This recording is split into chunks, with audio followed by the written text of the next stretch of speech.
Hello everyone, welcome back on my YouTube channel Biology Village, and today we will discuss important multiple choice questions that are related to fiber crops and plant fibers. तो first of all discuss the question number 1 से हम start करते हैं कि what is not true about the cotton fiber. Cotton fiber आप simple जानते हो, रुई जैसे हम बोलते हैं, और मोस्ट मतलब बर्ड का सिंगल नेचुरल फाइबर की बात करते हैं, बहुत ही फेमस नेचुरल फाइबर है। इसके बारे में देखते हैं। Having no lignin content, lignin एक टाइप का कार्बोहाइड्रेट होता है जो कि मोस्टली डेड सेल्स में पाया जाता है। Having cellulose up to 94%, considered as natural fibre of the bird, जैसा कि मैंने बताया था। Source plant is a monocot plant. देखिए कॉटन जो होती है आप समझते हैं रुई, जो एक फैमिली मालवेसी का प्लांट है, और मालवेसी एक डाइकॉट फैमिली सब लोग जानते हैं। लिग्निन प्रोवाइड स्टिफनेस, तो कॉटन स्टिफ तो नहीं होती है, तो लिग्निन कंटेंट कह रहा है कि हैविंग नो लिग्निन कंटेंट, बिल्कुल लिग्निन नहीं पाया जाता है। जैसे कि दूसरे फाइबर्स क्रॉप में बहुत लिग्निन होता है, बट कॉटन में लिग्निन बिल्कुल नहीं होता है, इसीलिए इसके फाइबर सॉफ्ट फाइबर्स होते हैं। हैविंग सेलुलोज अप टू 94% तक तो सेलुलोज है, तो लिग्निन की जगह कहाँ बचती है इसमें। Considered as natural fibre of the bird, bird का नेचुरल फाइबर मतलब इसकी काउंटिंग नेचुरल फाइबर में होती है। और source plant is a monocot plant, तो गाइज मालवेसी जो है वो मोनोकॉट प्लांट की फैमिली नहीं है, वो डाइकॉट प्लांट है गाइज। तो यहाँ पे कि नॉट ट्रू, बाकी जो स्टेटमेंट है कि लिग्निन कंटेंट बिल्कुल नहीं होता है। सेलोज अप टू 94% तक हो सकता है कॉटन में, और कंसीडर्ड एज नेचुरल फाइबर, ये बात भी बिल्कुल सही है गाइज। तो करेक्ट आंसर जो सही नहीं है, नॉट ट्रू, तो यहाँ पे करेक्ट आंसर है आपका कि source plant is a monocot plant. जो गॉसिपियम होता है जिससे कॉटन मिलती है वो डाइकॉट प्लांट होता है, फिर belong to the family Malvaceae. और मालवेसी कैसी फैमिली गाइज, वो है आपकी डाइकॉट फैमिली। तो ये जो स्टेटमेंट है कि नॉट ट्रू, ये सही नहीं है, मतलब यहाँ पे करेक्ट आंसर हुआ आपका डी। नेक्स्ट क्वेश्चन हम देखते हैं कि in which are the following fibre is lignin free fibres. उसी क्वेश्चन को दोबारा से रिपीट किया गया है। नीचे जो कुछ फाइबर्स दिए हैं, jute fibres, Manila hemp fibres, cotton fibre, flax fibre, इनमें से कौन सा फाइबर है जिसमें लिग्निन, क्योंकि बहुत ही इंपॉर्टेंट कंपोनेंट होता है फाइबर्स क्रॉप का, और lignin provide stiffness, rigidity, but cotton में ये नहीं होता है। अब इसमें लिखा है कि in which of the following fibre is lignin free, तो लिग्निन फ्री कॉटन में नहीं होता है, तो करेक्ट आंसर है यहाँ पे सी। क्वेश्चन नंबर 3 में हम देखते हैं कि ए मेस ऑफ, मेस का मतलब होता है थ्रेड, नेटवर्क इस टाइप की structures, a mess of thread like structure in the vegetable fibre, vegetable मतलब जो प्लांट से आप टेंड होते हैं, called as microfibril, having how many number of cellulose molecules. मतलब आपको केवल ये बताना है कि माइक्रोफाइब्रिल में सेलुलोज मॉलिक्यूल्स का नंबर कितना होता है, जो कि अगर हम एक वेजिटेबल फाइबर की बात करें, वेजिटेबल फाइबर में प्रेजेंट माइक्रोफाइब्रिल में सेलुलोज का नंबर कितना होता है। तो गाइस जो माइक्रोफाइब्रिल की जो कॉन्सेप्ट है, इसमें जो सेलुलोज का नंबर होता है वो 10 मिलियन होता है। Correct answer A. Next question में बात करते हैं क्वेश्चन नंबर 4 में, in which are the following is the family in which blow plant या साइलिक्स प्लांट प्लेस्ड टेक्सोनॉमिकली। कहने का मतलब आपको कोई पूछा गया कि साइलिक्स प्लांट या ब्लो प्लांट जो है ये किस फैमिली को बिलोंग करता है। तो इसका नाम मालवेसी, फैबेसी, रूटेसी एंड सैलिकेसी। तो नाम से कुछ क्लियर हो रहा है, अगर बिलो प्लांट आए तो नाम से नहीं क्लियर हो रहा है। अगर सैलिक्स इसका जो रियल नाम है अगर वो आता है, मोस्टली एग्जाम में ये बिलो नाम से पूछा जाता है, तो उसके अकॉर्डिंग इसकी जो फैमिली है वो सैलिकेसी का मेंबर है, मतलब ये बिलोंग टू फैमिली सैलिकेसी। ध्यान रखना है, काफ़ी इंपॉर्टेंट क्वेश्चन है, बिलो के बारे में क्वेश्चन आते हैं एग्जाम्स में। क्वेश्चन नंबर 5 में, which was first hand tool to be used in spinning purposes. देखिए कह रहा है कि जो ओरिजिन ऑफ लाइफ है, सबसे पहले जो ह्यूमन सिविलाइजेशन डेवलप हुआ है, तो सबसे पहले जो बुनाई के जो यंत्र थे, टूल्स थे, वो कौन से थे। जिस टाइप जैसे हम बोलते हैं हिंदी में, आपने देखा होगा इस तरीके के यंत्र आता था, कतली बोलते। मेरे आपने थ्योरी के लेक्चर अगर आप देखेंगे तो उसमें इसका मैंने डायग्राम आपको वहाँ पे फिगर लगाया है। दूसरा स्पिंडल, ठीक है। तो ये दोनों जो है सबसे प्रिमिटिव इंस्ट्रूमेंट है that are used for the spinning purpose by human proceeders. तो गाइज करेक्ट जो आंसर है वो सी, दोनों यंत्र ही सबसे पहले यूज करे गए थे।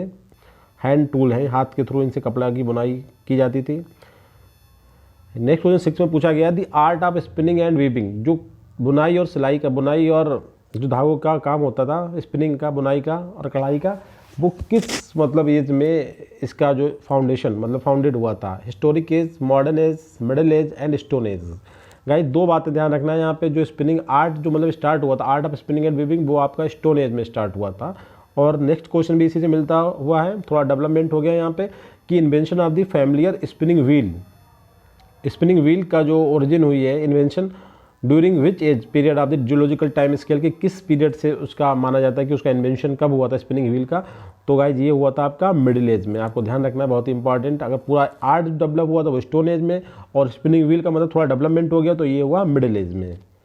क्वेश्चन नंबर 8 में हम बात करते हैं कि in which are the following fibre is obtained from the coal tar or petroleum products. इन जो फाइबर मेंशन है इसमें से कौन सा फाइबर है जो कोल तार या पेट्रोलियम प्रोडक्ट्स से ऑब्टेन किया जाता है? Nylon, cotton, sisal, asbestos. तो गाइस देखते हैं, एस्बेस्टॉस मिनरल्स है, सीसल प्लांट है, कॉटन भी प्लांट है, nylon is a petroleum based fibre plant, या फाइबर मतलब प्लांट नहीं फाइबर। नायलॉन ऐसा फाइबर है जो कोलतार से या पेट्रोलियम प्रोडक्ट से मिलता है। क्वेश्चन नंबर 9 में बात करते हैं कि in which are the following is a mineral based fibre. Mineral से प्राप्त होने वाला फाइबर कौन सा है? Asbestos, spin glass, drawn metal threads. Guys asbestos आपने देखा होगा, मेरे आप थ्योरी का लेक्चर देखेंगे उसमें मैंने सबके फिगर लगाए हैं और आपको बहुत ही ईजिली आंसर देने में कोई भी दिक्कत नहीं होगी आई थिंक, अगर आप मेरा थ्योरी का लेक्चर देखेंगे। तो ये तीनों फाइबर जो है ये मिनरल ड्राइव्ड या मिनरल बेस्ड फाइबर से, asbestos, spin glass and drawn metal threads. Question number 10 में हम बात करते हैं, एक मैचिंग टाइप का क्वेश्चन है जिसमें कि कुछ प्लांट्स के स्ट्रक्चर्स हैं और दूसरी तरफ उनके जहाँ से उनके बारे में एविडेंस मिले, जैसे कि डेवलपमेंट ऑफ, अगर हम फाइबर क्रॉप से फाइबर से बनने वाले जो उनके डिफरेंट प्रोडक्ट थे उनके एविडेंस अगर हम कलेक्ट करें तो उनके बारे में क्वेश्चन है कि सबसे पहले सबसे प्रिमिटिव एविडेंस की प्रिमिटिव लोग भी जानते थे कि फाइबर और इनसे जो बुनाई और दूसरे टाइप के जो मतलब आर्टिकल्स बनते थे हमारे उनके बारे में, जैसे कि पाम लीफ फाइबर्स का जो डायग्राम हमें मिला है, फिगर कहाँ पे मिला है, crafted net of Indian hemp के बारे में जो इन्फॉर्मेशन मिली, सबसे ओल्डेस्ट इन्फॉर्मेशन कहाँ पे मिली है, या बोबिन फ्लेक्स फाइबर मतलब बिना हुआ फ्लेक्स फाइबर का जो डायग्राम फिगर हमें मिला है वो कहाँ पे मिला है। इस तरीके रोप ऑफ वेरियस काइंड की जो रस्सी के डायग्राम हमने बहुत सारी पेंटिंग्स में देखे हैं, तो इन्हें मैचिंग करना है। बहुत ही इंपॉर्टेंट, बहुत हिस्ट्रिकल क्वेश्चन है। तो गाइस इसमें हम देखते हैं क्वेश्चन नंबर 10 में कि पाम लीफ फाइबर्स के बारे में जो इन्फॉर्मेशन मिली है वो आपको मिली है तेहुकान वैली सिविलाइजेशन हुई है मैक्सिको। मैक्सिको मतलब होता है आपका नॉर्थ अमेरिका, जो यूएसए है उसी के पास एक कंट्री है मैक्सिको। उसमें पाम लीफ फाइबर की कुछ पिक्चर बने हुए हैं जहाँ पे फाइबर को दिखाया गया है। और crafted net of Indian hemp के बारे में कि क्राफ्टेड नेट मतलब जाल बना हुआ दिखा है जो इंडियन हेम्प से मिला, मतलब उसके धागों से उसे प्राप्त होने वाले फाइबर से, उसका एविडेंस हमें मिलता है डेंजर वैली यूएसए से। इसी तरीके से बोबिन फ्लैक्स फाइबर की जो एविडेंस है वो हमें स्विस लेक से मिलता है। और रोप ऑफ वेरियस काइंड टाइप की जो रस्सियों के डायग्राम या फिगर्स हमें मिले हैं जो इजिप्ट के टॉम्ब थे वहाँ से, इनके बारे में हमें इन्फॉर्मेशन मिली कि हमारी जो बहुत ही प्रिमिटिव सिविलाइजेशन थी वो भी इनके बारे में फाइबर का यूज़ करती थी। तो गाइस जो करेक्ट आंसर है वो आपका है ए, फर्स्ट आंसर है। क्वेश्चन नंबर 11 में बात करते हैं कि in which of the following fibre is odd one. काफ़ी इंपॉर्टेंट क्वेश्चन है, हमारा आइडिया नहीं जाता दिमाग वहाँ पे कि ऑड वन किस रेफरेंस में ऑड वन की बात कर रहा है।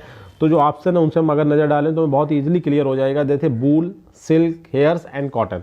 गाइस हम इसमें देखते हैं कि बूल एनिमल प्रोडक्ट्स होता है, सीप वगैरह से गॉड्स हमने देखा होगा, सिल्क आपका रेशम का कीड़ा, और हेयर्स डिफरेंट टाइप के एनिमल के हेयर्स से हम मतलब फाइबर क्रिएट करते हैं। कॉटन प्लांट प्रोडक्ट है। तो इस पर्सपेक्टिव से अगर हम देखें तो जो कॉटन है वो एक ऑड वन है कि मतलब 3 जो है वो एनिमल प्रोडक्ट से मिलने वाले फाइबर से, और कॉटन जो है वो प्लांट बेस्ड प्रोडक्ट है। तो यहाँ पे जो ऑड वन हुआ है वो कॉटन। करेक्ट आंसर गाइस यहाँ पे आपका डी। क्वेश्चन नंबर 12 में हम बात करते हैं कि in which are the following site are concern with providing evidence regarding the fibre utilisation. देखिए भाई क्वेश्चन जो नंबर हमने 10 में डिस्कस किया था उसी क्वेश्चन पर बेस्ड ये क्वेश्चन है। क्वेश्चन नंबर 12 कि कौन सी साइट है जो हमें एविडेंस प्रोवाइड कर रही है रिगार्डिंग दी फाइबर यूटिलाइजेशन की जो हमारे एंसेस्टर थे, हमारी जो सिविलाइजेशन हुई है वो फाइबर का यूज़ करती थी। जैसे इजिप्ट के जो टोम्स हैं वो हमें एविडेंस प्रोवाइड करते हैं, और तेहुकान वैली ऑफ मैक्सिको इससे भी हमें एविडेंस प्रोवाइड होते हैं, डेंजर केव यूएसए से भी प्रोवाइड होते हैं, स्विस लेक से भी हमें एविडेंस प्रोवाइड होते हैं about the fibre utilization by our ancient civilization. तो गाइस करेक्ट आंसर आपका है ई। ये जो भी स्टेटमेंट्स हैं सबसे हमें एविडेंस मेरा प्राप्त होते हैं about the fibre utilization. Question number 13 में हम बात करते हैं कि what is true about the fibre. Fibre के बारे में कौन सा स्टेटमेंट ठीक है? Fibre cells are non living structure when mature. जब मैच्योर होते हैं तो ये डेड हो जाते हैं, वैसे लिविंग होते हैं।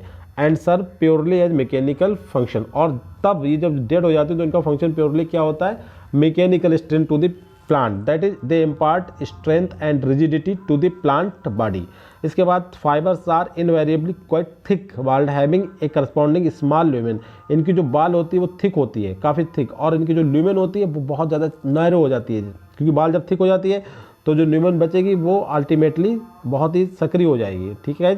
फाइबर कैविटी नियरली ऑब्लिटरेटेड, इनकी जो कैविटी होती है वो एक सी नहीं होती, थोड़ा सा ऑब्लिक टाइप की हो जाती है, कहीं पे ज़्यादा थिकनेस की वजह से, क्योंकि थिकनेस जो होती है फाइबर वाल पे वो रैंडम होती है, तो जो फाइबर कैविटी नियरली ऑब्लिटरेटेड होती है। तो D, all of the above statement about the fibre are correct, कि फाइबर मैच्योर होने पे उनका जो प्रोटोब्लास्ट होता है वो खत्म हो जाता है, नाउ ये आर कंप्लीटली डेड, और जब डेड हो जाते हैं तो ये रिजर्व फूड मटेरियल काम करना बंद करके केवल provide mechanical strength to the plant. और इनकी जो बाल होती है वो इनवेरिएबली का मतलब कहीं पे कम थिक कहीं पे ज़्यादा थिक हो जाती है, इसकी वजह से उनकी जो कैविटी है उसकी वो काफ़ी स्मॉल ल्यूमिन हो जाती है, और इसकी वजह से जो फाइबर की जो कैविटी वो कहीं ना कहीं ऑब्लिटरेटेड हो जाती है, तिरछी थोड़ी सी कहना चाहिए। तो ये सभी स्टेटमेंट ठीक है about the fibre. Question number हम 14 में बात करते हैं कि what is true about the fibre, ये भी स्टेटमेंट है, ये भी आपको इन्फॉर्मेशन दे रहा है अबाउट द फाइबर के बारे में। जैसे कि पहला, average length of the fibre cell की कितनी होती है, 1 to 3 millimetre, but ramie fibre जो आपने देखा होगा हायर प्लांट में सबसे लंबे फाइबर माने जाते हैं, उनकी लेंथ 55 सेंटीमीटर तक हो सकती है, ये ध्यान रखना है आपको, रेमी फाइबर सबसे लंबे फाइबर्स होते हैं। नेक्स्ट क्वेश्चन है, नेक्स्ट ऑप्शन है इसमें कि fibre wall are not highly hydrated, fibre की जो बाल होती है वो ज़्यादा हाइड्रेटेड नहीं होती है, अपोजिट टू कोलेनकाइमा बाल, जैसे कि कोलेनकाइमा बाल्स होती है उसकी तरह नहीं होती, क्योंकि फाइबर जो होते हैं वो आपके स्क्लेरेनकाइमा होते हैं, ठीक है। तो स्क्लेरेनकाइमा वाले फाइबर्स और कोलेनकाइमा बाल में क्या डिफरेंस है कि fibre wall are not highly hydrated, मतलब बहुत ज़्यादा वाटर कंटेंट मतलब थिक नहीं होती है, बल्कि ड्राई पॉइंटेड होती है, नॉट हाइड्रेटेड। और fibres are elastic than plastic, fibre अगर इलास्टिक और फाइबर की कंपेयर करें तो फाइबर काफ़ी हद तक इलास्टिक मतलब लचीले होते हैं, ये बातें सही है, सभी तीनों statement about the fibres are correct, कि फाइबर जो होती है एवरेज लेंथ एक फाइबर की 1 to 3 मीटर होती है, और जो रेमी है वो 55 सेंटीमीटर तक हो सकते हैं। और फाइबर बाल की अगर हम बात करें जो उनके जो एंड्स होते हैं या फाइबर बाल जो होती है वो नॉट उतने हाइड्रेटेड, उतना वाटर कंटेंट नहीं होता जितना कि कोलेनकाइमा में होता है, काफ़ी ड्राई होते हैं काफ़ी। और fibres are elastic than plastic, और प्लास्टिक से अगर कंपेयर करें तो फाइबर जो होते हैं काफ़ी हद तक इलास्टिक होते हैं। क्वेश्चन नंबर हम बात करते हैं last question of this section कि फाइबर ड्यूरेबिलिटी जो होती है फाइबर की, कि फाइबर कौन सा कितना एज तक चलेगा, किसकी कितनी लाइफ है, ये डिपेंड करती है। The fibre durability is condition by the thickness of the fibre, thickness of the cell wall, diameter of the fibre, purity of the cellulose, all of the above. Guys जो fibre durability है वो इन तीनों factor से drive होती है कि fibre का diameter कितना है, उसकी सेल वॉल की थिकनेस कितनी है, और उसमें जो प्रेजेंट है वो उसकी प्योरिटी कितनी है, ये तीनों बातें कहीं ना कहीं डिसाइड करती हैं फाइबर ड्यूरेबिलिटी के बारे में। गाइस ये आपने 15 क्वेश्चन पढ़े जो कि प्योरली अबाउट द फाइबर, उनकी केमिकल फीचर्स, उनकी ड्यूरेबिलिटी के बारे में थे। Thank you very much.